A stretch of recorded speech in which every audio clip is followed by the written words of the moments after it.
Pria parubaya bernama Khairudin, 65 tahun, ditemukan tewas bersimbah darah di dapur rumahnya, Lorong Kuini, Desa Ujung Baro, Kecamatan Johan Pahlawan, Aceh Barat, Selasa 29 Juli 2025. Diketahui korban sedang renovasi rumah dan ditemukan dengan darah mengucur dari mulut dan telinga, diduga akibat hantaman benda tumpul.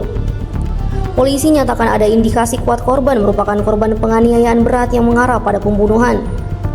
Kapolres Aceh Barat, AKP Robi Afrizal, benarkan adanya peristiwa dugaan pembunuhan tersebut. Satu fakta mencurigakan dalam kasus ini adalah hilangnya mobil milik korban yang diduga dibawa kabur oleh pelaku usai kejadian. Polisi kini mendalami kemungkinan motif perampokan yang disertai pembunuhan.